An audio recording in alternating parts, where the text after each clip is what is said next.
Intro. Last night, I dreamt I went to Manderley again. These words return to me like a breath of wind that never truly leaves. I see the broken gates, the silent path, the shadows of trees leaning over the road as if they remember everything, every whisper, every lie, every fear.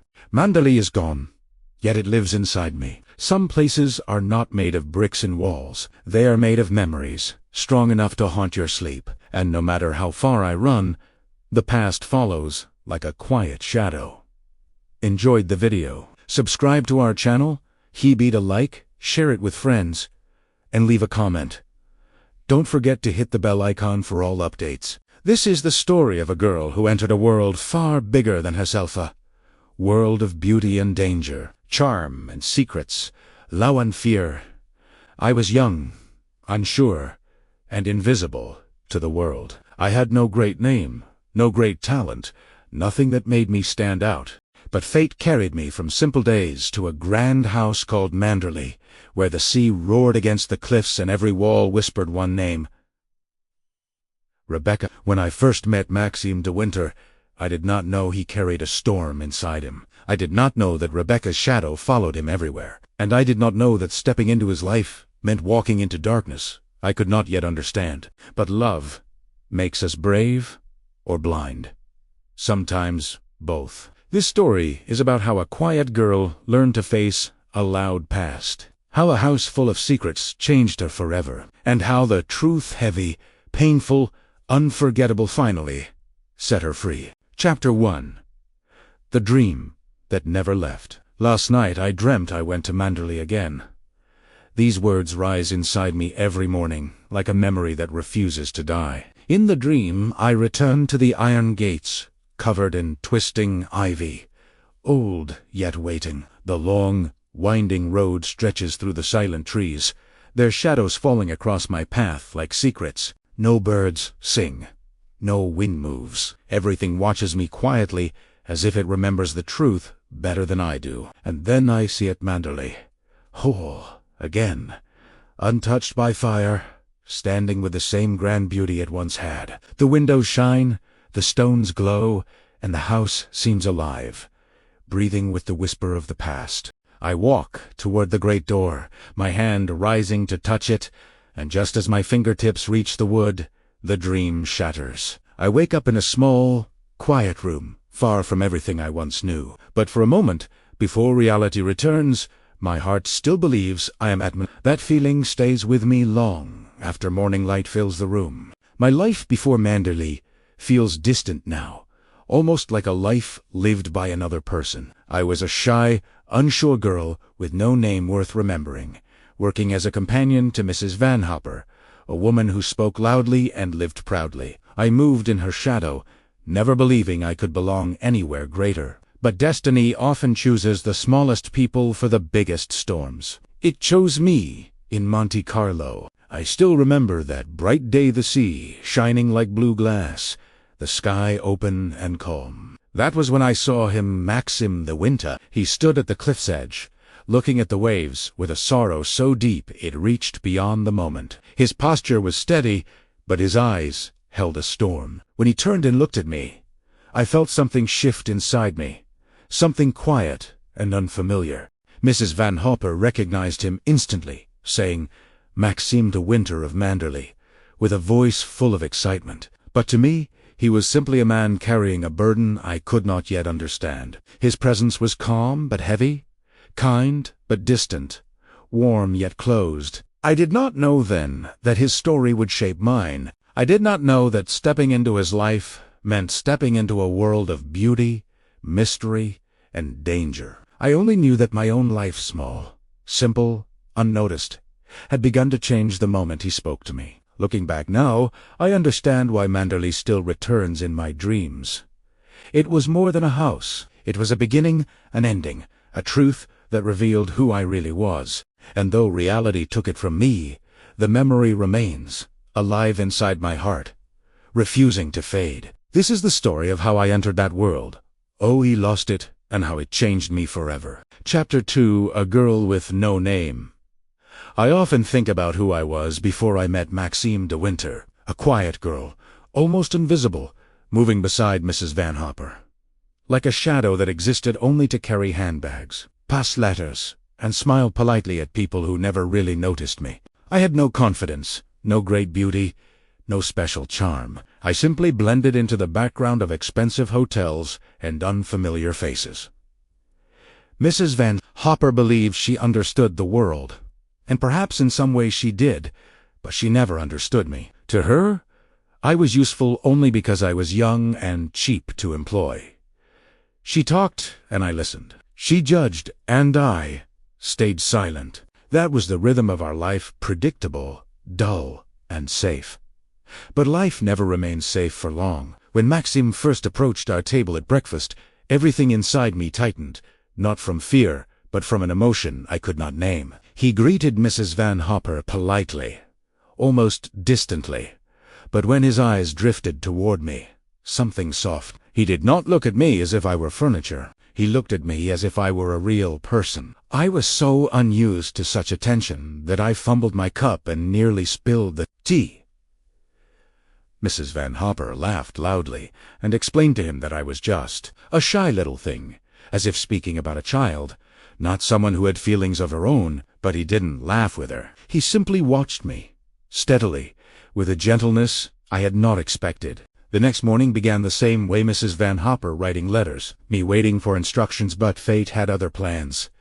She caught a sudden cold and sent me alone to the dining hall. I wanted to eat quickly and return to the room, but there he was again, sitting quietly, a newspaper in hand. Maxim de Winter. The moment he saw me, he gestured for me to join him. It surprised me so much, I almost turned to see if he meant someone else. But a smile, that small, tired smile of his, and I found myself walking toward him. Sitting across from him felt unreal, like stepping into a scene that didn't belong to my life. He asked simple questions, spoke with calm ease, and listened as if my answers mattered. And the strangest thing happened. Begun to talk. Not much. Not boldly, but enough that I felt warmer inside.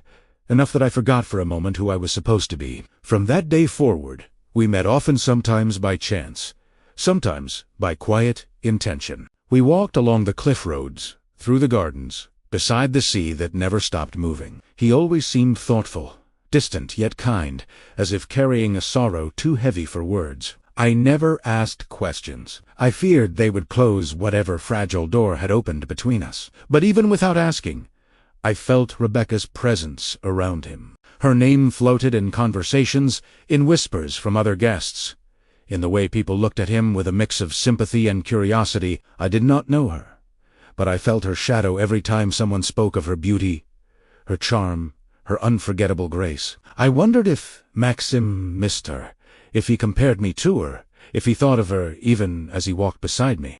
It made me shrink inside myself, afraid to be seen, afraid to disappoint. Yet he kept approaching me, inviting me, talking to me. It felt impossible, strange, almost magical, that someone like him would spend time with someone like me. But the days passed softly, and our walks became the quiet heart of my mornings. Then everything changed. Again Mrs. Van Hopper regained her strength. The moment she heard I had been spending time with Maxim, she grew excited. Not for me, but for her own chance to gossip. She insisted we call on him together. When we reached his suite, and she began talking endlessly, I stood by the window, feeling small, hoping he would say something to me. Dith not. He spoke politely to Mrs. Van Hopper, but his eyes did not rest on me. I felt foolish, like a child imagining stories. On the walk back, my heart felt heavier than before. Maybe he had only been kind. Maybe I meant nothing. But the very next morning, when I went out alone, I found him waiting by the car, looking at me with that familiar, quiet expression. "I hope you didn't think I was rude yesterday," he said. I felt something bloom inside my chest, a shy, trembling relief. From that moment, everything felt different again. We drove along the coast, the air warm and fresh, the sea bright beneath the sun. Maxim spoke more than usual, telling me about places he had visited, people he had met, stories from his youth. Nothing personal, nothing too deep, but his voice felt lighter, his eyes softer, For once he did not seem lonely. For once I did not feel invisible. And yet, even in those warm moments, there were shadows. Sometimes he would fall silent without warning, staring at the horizon with a pained expression. Sometimes his voice would break slightly on Rebecca's name, and he would change the subject quickly.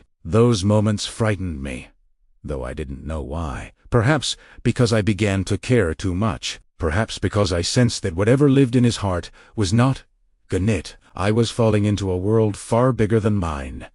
And I caneo italiano. But I could not stop. Every morning I woke, hoping to see him again. Every evening I wondered what he thought of me, and deep within myself I felt a small, trembling truth.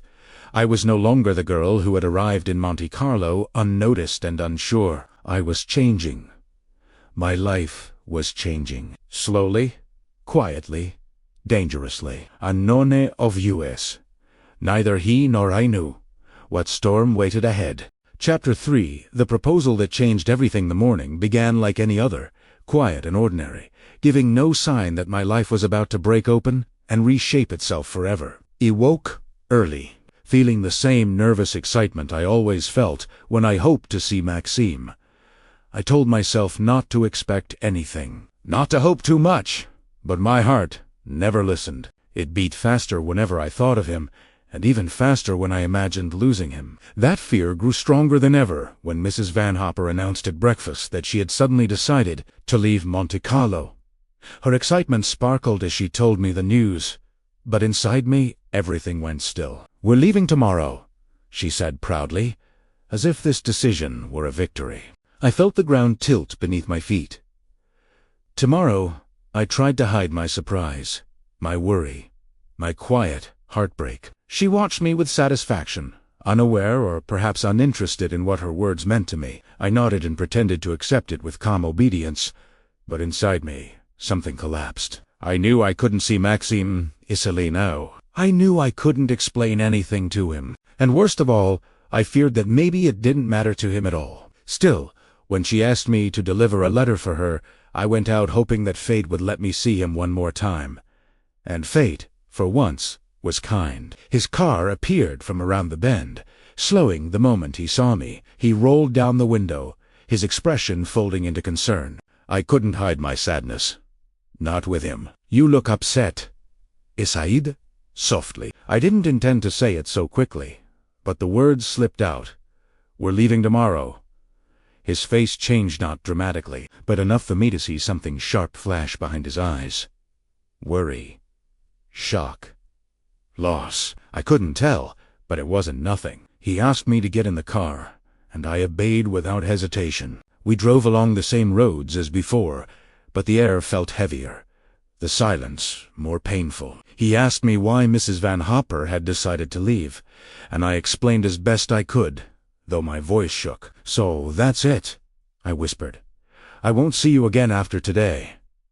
I didn't expect him to respond. I didn't expect him to care. I prepared myself for polite words, a faint smile, a quiet goodbye. But instead, he stopped the car at the edge of the cliff, the same place where I had first seen him. He looked straight ahead, not at me, his hands tightening on the wheel. When he finally spoke, his voice was low and tense. "It would be foolish to go," he said. "You don't want to leave."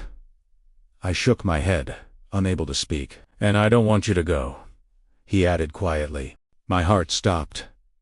I didn't know what to say. I didn't know what he meant. I didn't even dare to imagine what he might be thinking. Then he turned toward me with a seriousness that made the world feel suddenly sharp and focused. "If you think I'm just being kind," he began, "you're wrong. If you go with Mrs. Van Hopper, you'll be unhappy. You'll have the same dull life, the same lonely days. And I—" He paused, as if struggling with the words. "I don't want that for you." I stared at him, confused and overwhelmed, unsure what he was trying to say. Then he said it simply, almost casually, as if it were the most normal thing in the world. "I'm asking you to marry me." For a moment, I thought I misunderstood. Marry him? Me? A girl with no name, no beauty, no family, nothing. I looked at him, searching for some sign that he was joking. But his eyes were steady, calm, sure. "Marry you," I whispered, stunned. "You mean you want a companion? Someone to take care of the house?" He frowned. "I want you, not a servant, not a helper. You." My heart raced so fast it felt like it might burst. This was impossible, unbelievable, unreal, yet it was happening. A million fears whispered in my mind. What if he only wanted comfort? What if he still loved Rebecca? What if primerawa as a netiana forman? But stronger than all those fears was the simple truth. I loved him, not with boldness, not with confidence, but with a deep, quiet love that had grown inside me like a secret flame. "Yes," I whispered before my courage vanished. "Yes, I'll marry you." His shoulders relaxed, and for the first time I saw relief in his eyes. A soft smile touched his face, a rare, gentle smile that made my breath catch. The moment felt fragile and perfect, like a small bird resting in my hands. We drove back in silence, both overwhelmed in different ways. When I returned to Mrs. Van Hopper's room and told her the news, she stared at me in complete disbelief. She laughed at first, thinking it a joke, but when she realized it was true, her expression changed to shock, then envy, then anger. "You," she said sharply. "Maxim de Winter wants to marry you." Her voice shook with disbelief, as if the very idea offended her. She tried to convince me I was too young, too plain, too unprepared for a life like his. She tried to make me doubt myself, to scare me with stories of Manderley and its expectations. But no matter how hard she tried, something inside me refused to bend. Maxim wanted me, and I wanted him. That truth held me steady, even as she raged. That night, as I packed my small suitcase, my hands trembled with fear and excitement. I didn't know what Manderley would demand of me. I didn't know what secrets waited there, or what ghosts still walked its halls. But I knew one thing with absolute certainty. My life had changed forever. Tomorrow, I would no longer be the shy companion of a wealthy woman. Tomorrow, I would be Mrs. de Winter, and the storm of Manderley was waiting. Chapter 4. The house that whispers. The morning after my arrival at Manderley began with a strange stillness, the kind that feels less like peace and more like a warning. I woke early, long before the rest of the house came alive, and for a moment I forgot where I was. Then the memory returned to this grand estate, its deep corridors, its shadowed corners, and the lingering presence of a woman I had never met, yet felt everywhere. As I dressed, I sensed eyes on me. Not human, but the house's own gaze. Silent, yet heavy. Downstairs, Mrs. Danvers appeared as if she had risen from the walls themselves, her posture rigid, her voice cold, her face unreadable. She watched me with the quiet intensity of someone observing a trespasser. Every step I took seemed to echo through her approval or disapproval, though she never said so. She did not need words. Her silence was sharp enough. She guided me through Manderley with mechanical precision, pointing out rooms but never inviting me into them, as though they still belonged to someone else, someone perfect, someone irreplaceable. And I understood, without her saying it, that she believed I was not worthy of the keys I now held. As we walked, I noticed the careful dusting, the polished wood, the perfect arrangement of flowers, each detail whispering Rebecca standards. Even sunlight streaming through the windows felt shaped by her. My heart tightened with insecurity. How could I compete with a memory carved so deeply into the house itself? Later, in the morning room, I found an envelope on the desk. White, thin, delicate. My name was written on it, but not in handwriting. It was printed, formal, distant. Inside was a list of duties, meetings with staff, menus to approve, small details of a household too grand for me to understand. I felt overwhelmed, as though I were playing a role written for someone else. When I dropped the paper, a faint scent rose jasmine. I froze.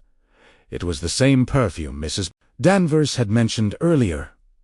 Rebecca's perfume. It lingered in the room like a haunting whisper. At breakfast, Maxim was gentle but distracted. He spoke of estate matters, but avoided any subject that brushed against the past. His eyes grew clouded when I asked small, innocent questions about I saw pain flicker in him, pain tied to her, to Rebecca, two memories locked deep like forbidden rooms in the West Wing. After breakfast, he left abruptly for the grounds, and I stood alone in the vast dining hall, dwarfed by portraits of people who belonged here far more than I did. Feeling lost, I stepped outside to breathe. The air was cool, carrying the ocean's voice a low, endless roar. I followed a stone path that curved through Manderley's gardens. Some areas were wild, untamed, bursting with color and life. Others were neat and perfectly shaped. Mrs. Danvers had said Rebecca designed them all. As I moved deeper, the path narrowed, and the trees grew closer, forming a kind of green tunnel that led to a hidden opening. There, at the bottom of a slope, I saw the boathouse. It stood quietly by the water, weathered but strong. Something pulled me toward it, curiosity mixed with fear, like discovering a secret you are not meant to know. The door creaked as I pushed it open. Inside, dust floated in thin beams of light. A jacket hung on the wall. A book lay on a table. A pair of gloves rested as though waiting for hands that would never return. Everything inside felt untouched, preserved, protected. My breath caught. This was not a room. It was a shrine. A sharp sound made me jump footsteps outside, crunching on gravel. I stepped out quickly, heart hammering. It was Ben, a simple, frightened man who often wandered near the beach. His eyes flicked nervously toward the boathouse. "She used to come here," he whispered. "The beautiful lady. She was kind. But sometimes she scared me." Before I could ask more, he hurried away, leaving me alone with the crashing waves, and a chill that ran deeper than the sea breeze. When I returned to the house, Mrs. Danvers stood at the top of the stairs, her expression dark, her presence heavy. "You went to the bay," she said quietly, not as a question, but as a warning. That was her place. Her voice carried a meaning I couldn't ignore. I felt small again, swallowed by the shadow of a woman more alive in death than I was in life. And yet, beneath the fear, a spark lit within me, thin but frail. If Manderley wanted to test me, I would not break easy. But as the corridors darkened and the sea's roar grew louder, I could not shake the feeling that the house was waiting for what? I did not yet know. Chapter 5. Shadows at every step. The following days passed in a blur of quiet pressure. I tried to learn my duties, understand the rhythm of Manderley, and find a place where I truly belonged, but every hallway, every room, every whisper of the staff reminded me of a woman whose presence felt stronger than my own. Rebecca was gone, yet she walked beside me like a ghost stitched into the walls. I felt her in the polished silver, the spotless windows, the perfectly arranged flowers. It was as if the entire house breathed her name. And at the center of it all stood Mrs. Danvers, watching my every move with ice-cold eyes. One morning, I entered Rebecca's morning room, hoping to find purpose, to show that I could manage this household with grace. But the room felt too beautiful, too elegant, too perfect for me. The writing desk was immaculate. The cushions were arranged with flawless precision. Even the air felt still, untouched. I reached for a blotter on the desk, wanting to straighten it, but my hand trembled. The smell of jasmine rose again, soft but clear. My chest tightened. I was in her Suddenly, Mrs. Danvers appeared behind me, soundless as a shadow. Her voice cut through the room. "We keep it just the way she liked it," she said. I could feel her anger beneath the calm words. Everything exactly in its place. I stepped back quickly, my heartbeat loud in my ears. Mrs. Danvers brushed her fingers along Rebecca's untouched desk, almost lovingly. "She had such taste," she said softly. "She knew how to run.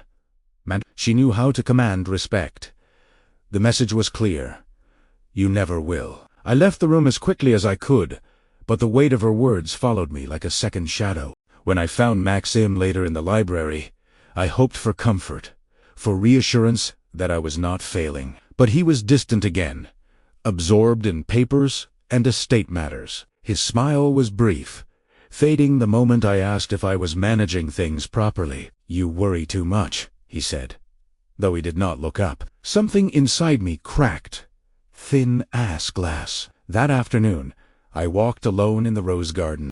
The petals were soft beneath my fingers, bruised by the wind just as easily as I felt bruised by doubt. I wondered why Maxim had chosen Mimi, a quiet girl with no grace, when he had once lived with someone magnificent, someone unforgettable. The question burned me from the inside. A sudden voice startled me. "You aren't like her," said Mrs. Danvers from behind. Spun around. She stood too close, her expression unreadable. "You don't understand, Manderley. You don't understand, Mr. de Winter. Not the way she did." She stepped even closer. She was beautiful, clever, fearless. Her eyes slid over me, cold and judgmental. "You are none of those things." The words pierced me deeply, sharper than any blade. I tried to speak, but my voice failed. Mrs. Danvers continued, her tone almost cruelly gentle. "Poor little thing, you'll never fill her place." Then she turned and walked away, leaving me trembling among the roses, the wind tearing at my dress. That night at dinner, I barely touched my food. Maxim noticed my silence, but did not understand it. How could he? I was drowning in a sea he refused to acknowledge. After dinner, I wandered the halls alone. The portraits stared down at me, their painted eyes filled with judgment. The house creaked with the weight of memories I didn't share. I paused near a tall window overlooking the moonlit lawn. The sea roared in the distance, wild and restless. And then I saw Italite moving near the boathouse, small, flickering, like a lantern. My heart thudded once, hard. Someone was down there. Someone who shouldn't be. For a long moment, I stood frozen. Was it Mrs. Danvers?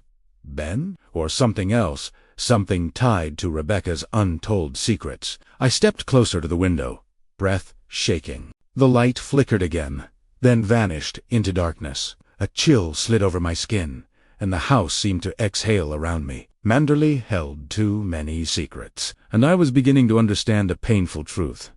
I was not only living in Rebecca as shadowy was trapped in it. Chapter 6. The boathouse secret. The light near the boathouse haunted my thoughts all night. Even when I closed my eyes, I saw it small, trembling, disappearing into the dark as if swallowed by the sea. I told myself it was nothing, only a trick of the moon or a servant finishing some forgotten task. But deep inside, I knew Manderley did nothing without purpose. Every shadow had meaning. Every whisper mattered. The next morning, the sky hung low and gray, thick with mist drifting from the ocean. I walked along the path that led to the cove, my steps quiet, my heart beating faster than usual. The waves crashed against the rocks with restless energy, as though warning me away. Still, I kept going. I needed answers. I needed to understand why this place always felt alive with something unspoken. The boathouse appeared through the fog, small, lonely. As I approached, a strange chill crept along my skin. The door was slightly open, gently swaying with the wind. I paused, listening. Only the sound of the sea replied. When I pushed the door wider, a faint smell of salt and old wood filled the air. Inside, everything looked untouched for years. Dust on the shelves, a coil of rope, a broken or leaning against the wall. But there was something else, a feeling, heavy and oppressive, as if the space held a memory too painful to release. I stepped inside slowly. My eyes fell on a small bench with a cushion still intact, though faded. A coat rack stood beside it, and on the floor lay a pair of rubber boots, covered in a thin layer of sand. They looked recently disturbed. My pulse quickened. I bent down to touch them, but a rustling sound came from the back of the boathouse. I froze. Is someone there? No answer. I moved toward the sound cautiously, my breath trembling. When I reached the deeper shadow, I found Himben, the simple-minded man who wandered the beach. His eyes were wide, frightened, his hands twisting together. "Don't tell her you saw me," he whispered. "Please, Don't tell her. My voice came out small. Tell who? He shook his head, frantically. Her. The one who comes, sometimes. The one who scares me. My stomach tightened. Mrs. Danvers. Ben only backed away, shaking more violently, refusing to speak. I reached out gently. Ben? It's all right. You're not in trouble. But he darted past me like a startled bird, rushing out the door and disappearing into the fog. I stood alone, the silence pressing in around me. Her, the one who comes sometimes. Mrs. Danvers. Or someone else. Someone tied to Rebecca. I looked around the boathouse again, searching for any sign that would make sense of Ben's fear. My gaze stopped on a low table. A set of initials were carved into the wood. RDW. My heart dropped. Rebecca de Winter. This had been her place, her secret corner by the sea. No wonder the air felt heavy. Every piece of it belonged to her. A sudden wave crashed loudly outside, making May jump. I hurried out, needing the open air. The mist clung to my skin, cold and damp. I looked toward the mansion far above on the hill. Its wide windows stared down at me like judgmental eyes. When I returned to Manderley, Maxim was in the morning room, reading letters with a frown on his face. He looked up when I entered, his expression softening only slightly. "You're cold," he said. "Where have you been?" I hesitated. Something in his tone told me not to mention the boathouse. Not yet. "Just walking," I said quietly. He nodded, though I saw tension flicker behind his eyes. He knew the coastline. He knew where I had been. For a brief moment, our eyes met. Something unspoken passed between us, fear, memory, pain, but he looked away too quickly for me to understand it fully. For the rest of the day, the house felt different. The halls seemed narrower, the shadows deeper. Even the servants moved with an uneasiness I had not seen before. As evening fell, I stood by the window watching the dark claim the gardens. A single thought circled in my mind. What exactly happened by the sea, and why did everyone at Manderley seem determined to keep it buried? The boathouse held more than memories, it held truth. A truth wrapped in fear, guarded by silence, and stained with the lingering presence of Rebecca. And whether I was ready or not, I knew this secret would not hide from me forever. Chapter 7. Cracks in the mirror. Days passed in a blur of routine and tension. I tried to learn Manderley's rhythms, but the house seemed alive with memories that refused to be forgotten. Everywhere I went, I felt Rebecca's presence, her laugh in the echoing halls, her perfume in the lingering air, her standards in every polished surface. Even Maxim, who had seemed distant and kind, carried shadows I could not reach. The staff whispered too softly to hear, exchanged glances that made me uneasy, and sometimes, when I walked through the corridors alone, I thought I saw fleeting shadows that were not my own. Mrs. Danvers remained a constant, silent judge. She hovered near doors, appeared behind me without warning, and spoke in a voice so smooth and controlled it cut deeper than any raised tone could. I felt her watching every move, measuring me against Rebecca as seemed possible perfection, and I knew I would never escape her eyes. One evening, I found myself in the library, hoping for solitude. Books lined the walls in perfect order, each spine shining, each page untouched. The fire crackled softly, but the warmth did not reach me. I wanted to understand Maxim's world, to see him not as a man shaped by loss, but as a man I could reach. I asked him gently about Rebecca, her life, her time at Manderley, expecting simple stories, perhaps even a hint of nostalgia. But he recoiled at the questions, his jaw tightening, his eyes distant. "She was not what you imagine," he said finally, his voice quiet, almost bitter. I sensed his words held pain he would not name. And yet, I could not stop thinking of her. The contrast between us was impossible to ignore. I worried that I would always live under her shadow, that no matter how much Maxim cared for me, he would remember Rebecca's laughter, her grace, her beauty, and compare it to my awkward attempts to exist in her world. My reflection in the library mirror seemed strange that evening. I looked at my pale, uncertain face, and saw a timid girl trying to stand tall in a mansion built for someone else. I tried to practice a confident smile, but it felt forced, hollow. Even the light from the fire made the room feel colder than it should. The cracks I saw in myself mirrored the cracks I sensed in the walls of Manderley small fissures in a grand, flawless facade. That night, I overheard Mrs. Danvers speaking to herself in the corridors. "You are nothing. You will never be her.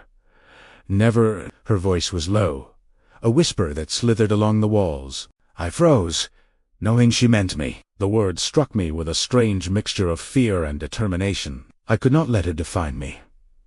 I would not shrink forever under Rebecca's memory. Yet, even as I thought this, I felt the weight pressing down, the weight of expectations, of history, of a perfect woman who had lived and died here, whose life seemed more real than my own. Days later, at a small dinner, Maxim's eyes lingered on me longer than usual. There was concern, perhaps even frustration, in the way he watched me struggle to pour wine without spilling, or to respond politely to a guest's sharp question. He did not scold me, but I could feel the silent message. I was faltering, and I knew he blamed Rebecca, too. That night, I walked alone in the gardens, the moon casting long silver shadows. The roses were heavy with dew, their fragrance mixing with the salt from the sea. I thought of Rebecca, of all she had commanded, all she had left behind. And I thought of myself, small and trembling, trying to exist in a place where perfection had already lived. The wind whispered in the leaves, almost like a voice, "You are not enough. You will never be enough." I shivered, but did not turn back. Somewhere inside, a tiny spark refused to die. If Manderley demanded courage, I would learn it. If Maxim demanded love, I would give it, even if it trembled and faltered. The house was cruel, the staff unyielding, the past omnipresent. Yet I realized that the cracks in the mirror of Manderley were not only in me, they were in the house, in everyone who remembered Rebecca, in the very walls themselves. And if I could survive the shadows, perhaps one day I could find a place of my own, a space where my life could exist beside hers, not crushed by it. The journey had only begun, and the storm inside Manderley was only growing. Chapter 8. The costume ball. The night of the costume ball arrived with an air of grandeur that made my stomach twist with nerves. Manderley glowed like a jewel, lanterns hanging from the eaves, reflecting in the dark water of the fountains. The air was thick with perfume, laughter, and the faint whisper of silk against polished floors.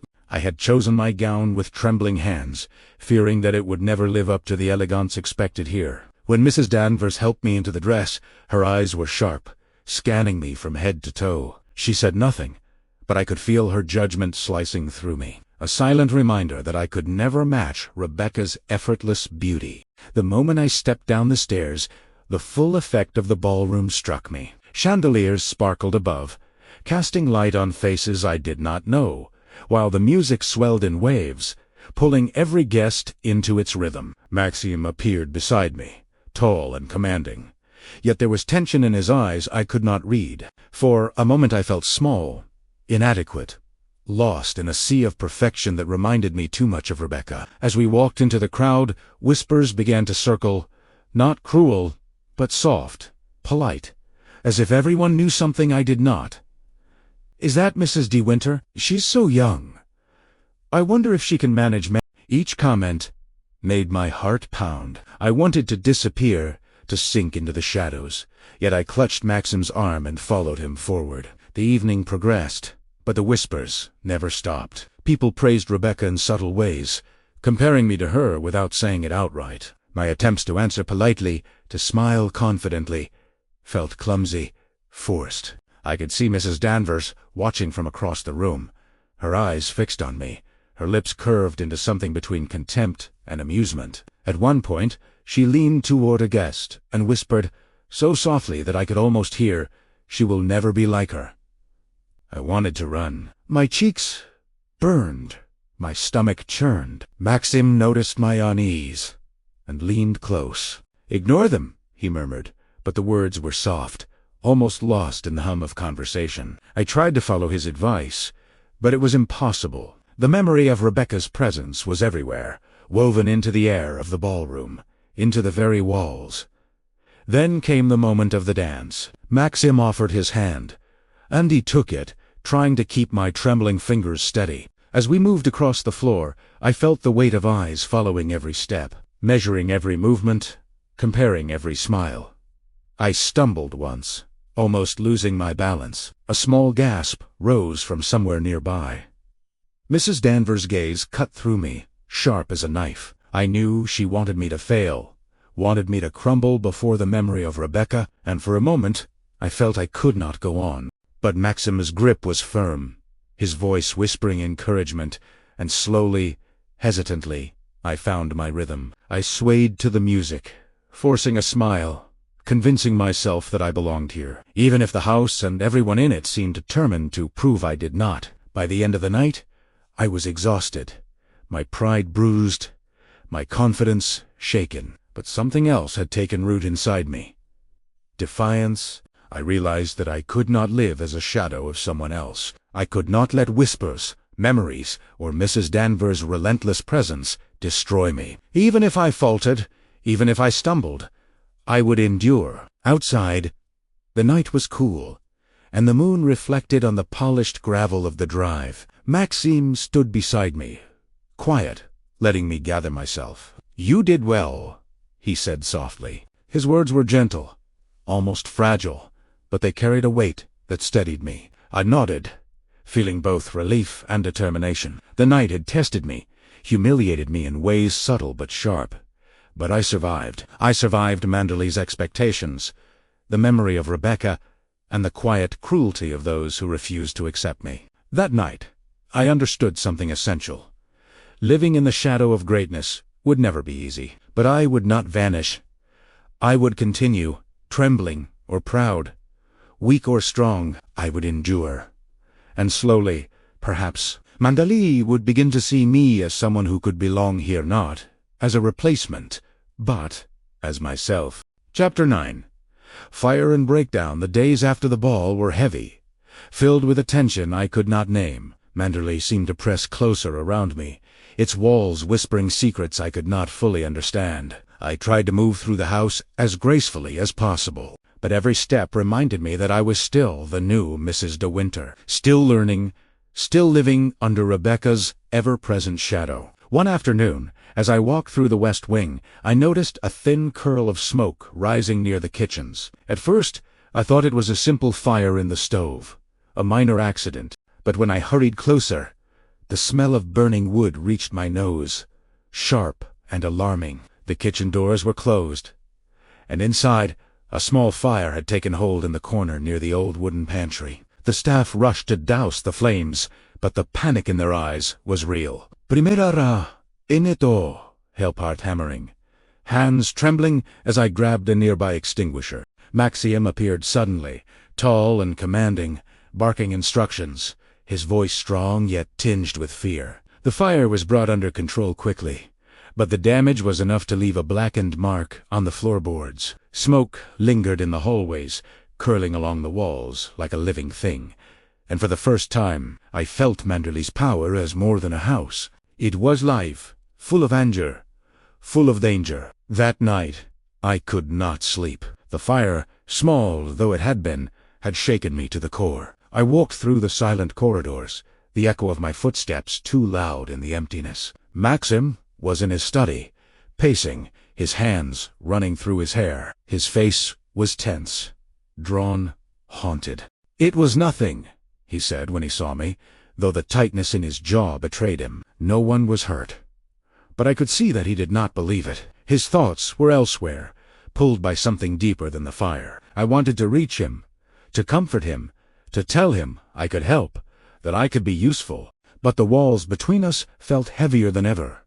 Mrs. Danvers appeared briefly at the top of the staircase, her eyes sharper than the shadows themselves. She watched silently as I lingered near Maxim, then disappeared, leaving only the sense of her presence lingering in the hall. Days passed, but the fire changed something inside Manderley, and inside me. I felt smaller, more fragile, as though the house and its memories had claimed more of me than I realized. I began to dream again, but not of Manderley as it had once been. Now the dreams were darker, filled with smoke, flames, and whispers I could not understand. I would wake in the middle of the night, shivering, unable to tell where the dream ended and reality began. Maxim seemed distant, his kindness shadowed by the weight he carried. He no longer smiled as easily, no longer offered gentle encouragement the way he had during the early days. Even his voice, soft and deliberate, carried the weight of secrets I could not name. One evening,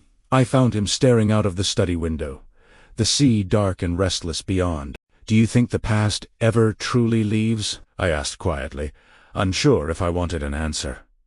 He did not respond immediately. Then, finally, he said, "Some memories never die. They only wait for the right moment to remind us of what we have lost." His words struck me deeply, and for the first time I realized that Rebecca's life had shaped Manderley in ways I could never escape. That night, I walked alone through the gardens, the moon reflecting on the Duladen roses. I felt the shadows pressing closer, the house watching, judging, warning. My reflection in the glass of the windows looked small, fragile, overwhelmed by the grandeur and weight of the mansion. But beneath the fear, beneath the doubt, something inside me hardened. I could not vanish. I could not disappear into the shadow of someone else's greatness. I would survive this house, this memory, this fear, and slowly I would carve a place of my own heaven, if it trembled beneath me, even if it burned and cracked. Manderley may have held the past, but I had a future, and I would fight to make it mine. Chapter 10. The letter.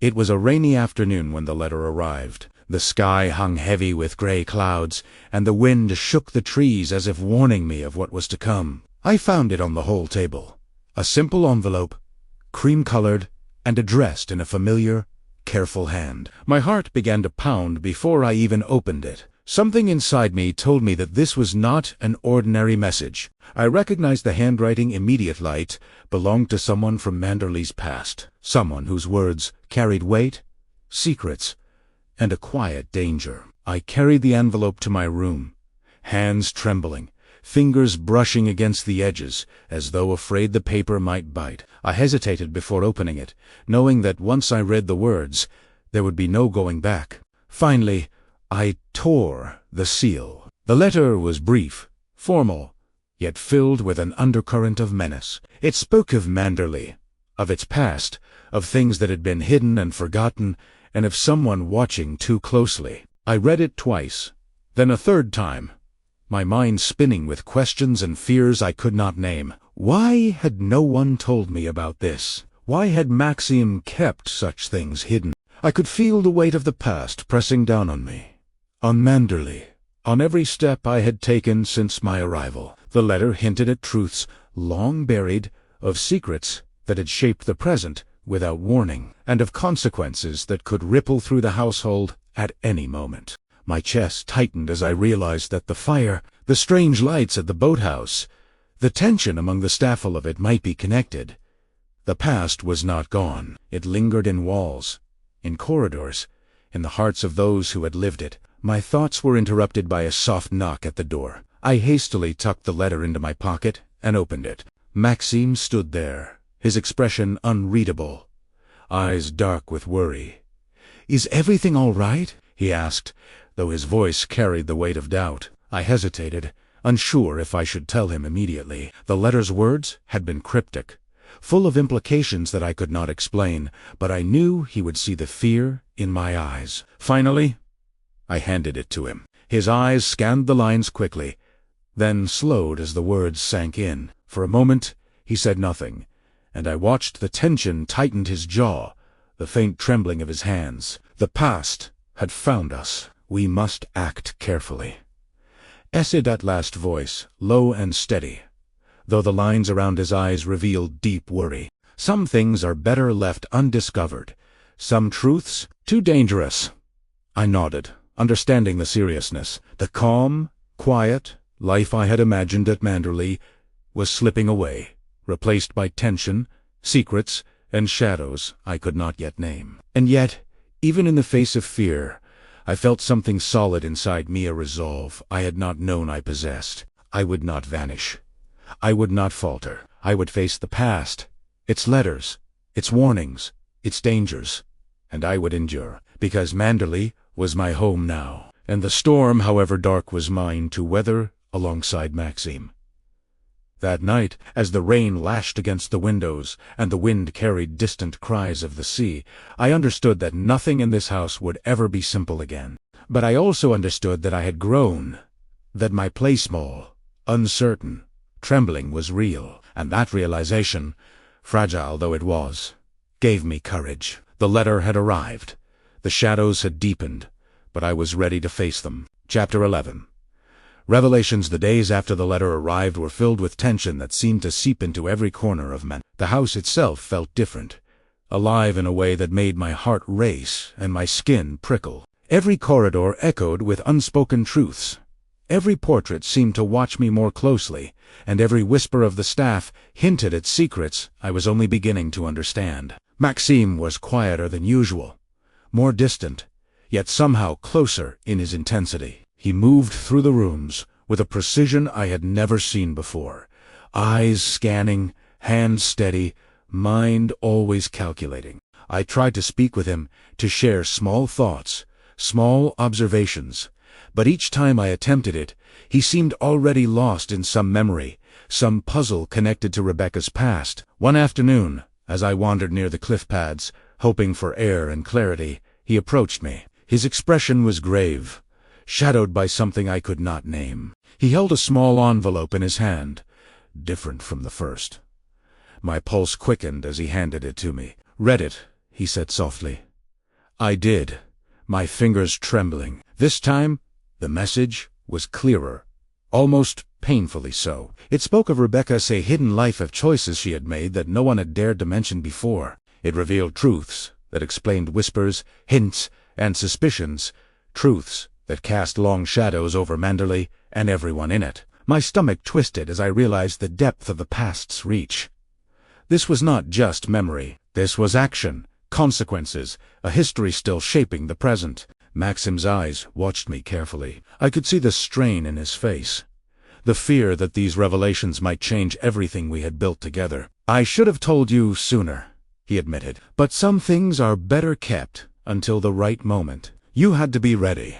I nodded, though I could barely speak. The weight of the information pressed down on me, yet within it was clarity I had not expected. Rebecca was not the perfect woman the house suggested. She was clever, manipulative, even dangerous in her own way. That explained Mrs. Danvers' obsession, the staff's unease, the haunted corridors. I felt a mixture of fear, anger, and relief. I realized that Manderley had never belonged entirely to Rebecca. She had shaped it, yes, but it had been Maxim's world too, and now, with the truth in my hands, I could see it. That evening, the house seemed quieter. The wind outside softened, and the sea's roar became a steady lullaby. Maxim and I walked through the halls together, not speaking much, but each aware of the other in a new, deeper way. The tension of secrets had shifted. Now it was knowledge, power, and connection. I felt my place in Manderley solidify, not as a shadow of Rebecca, but as someone learning to understand the layers of the house, the man I loved, and the history that clung to every wall. The night drew on, and we paused by the large windows overlooking the estate. The moonlight reflected in the pools of water, silver and steady. I felt a quiet strength rise within me. I was no longer just the timid girl who had arrived months ago. I had faced the house, the fire, the shadows, and now the revelations. I had survived each trial, trembling or unsure though I was, and I was ready for whatever came next. Manderley, for all its ghosts and secrets, had begun to feel like a place where I could stand tall. And in that understanding, I found a fragile peace, a courage I did not know I possessed, and a certainty that no past, no shadow, no letter could unseat the life I was beginning to build. Chapter 12.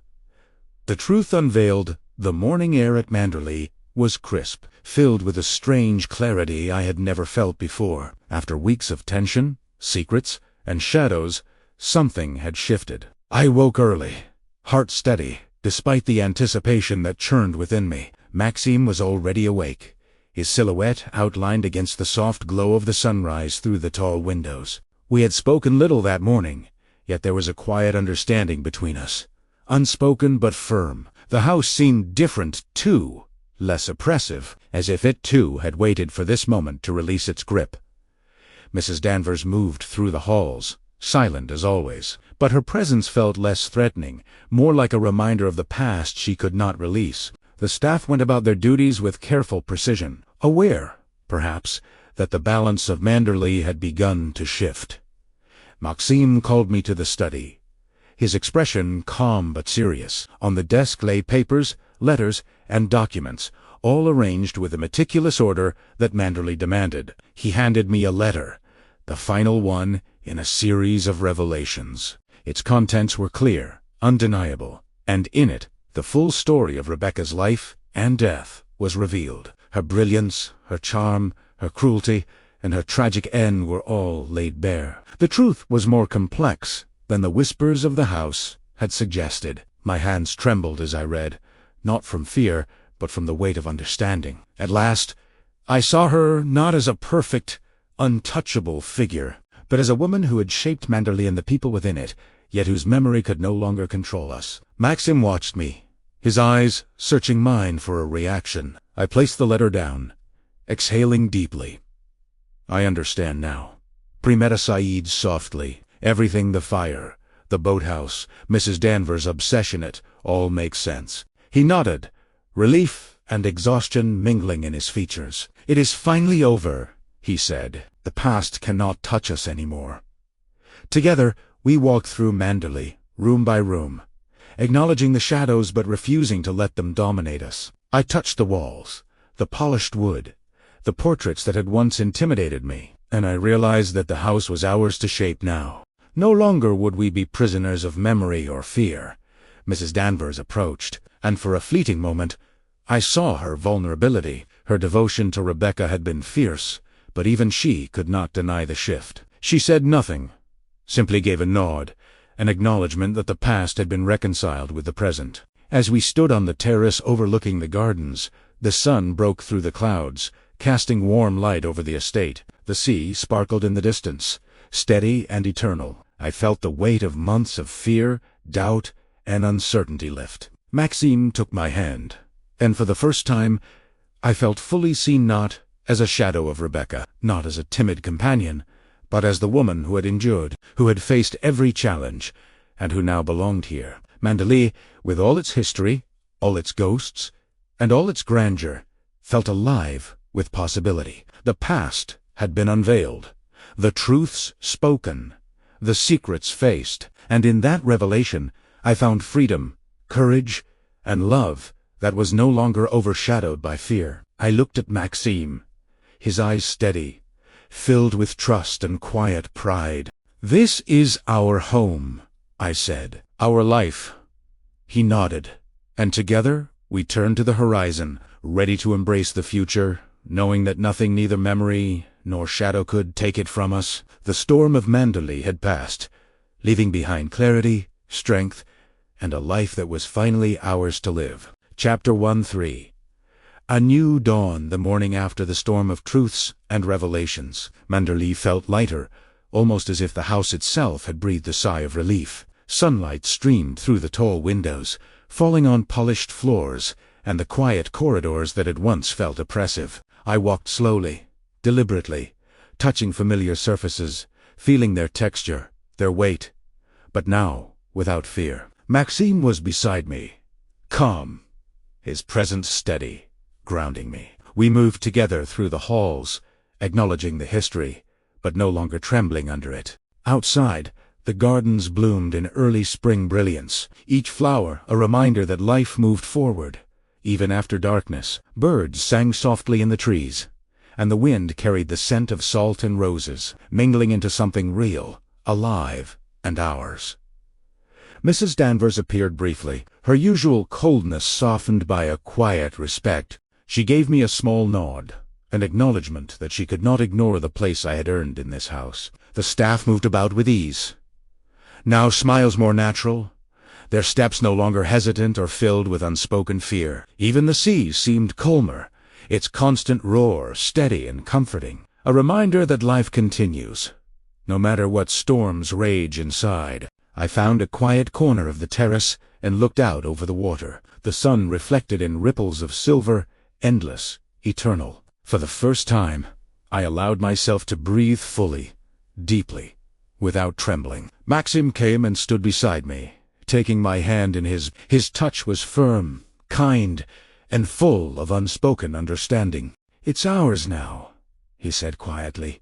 "Not just Manderley, but the life we would live together." I nodded, feeling a warmth that had been absent for months. The past had shaped us, tested us, haunted us, but it could no longer define us. Every shadow, every secret, every fear had been faced, and from it, strength had grown. We had survived, and in that survival, we had found each other and ourselves. As the morning light grew brighter, I realized that I no longer feared the memory of Rebecca. She had been part of Manderley's story, but she no longer held the power to overshadow my own life. I could smile, I could laugh, I could plan for the future without trembling. The horizon stretched wide and promising. With Maxime by my side, with courage in my heart, and with Manderley open and alive, I felt ready to live fully, freely, bravely. And in that quiet, golden dawn, I understood that endings are not always closures of fear, they are beginnings of hope.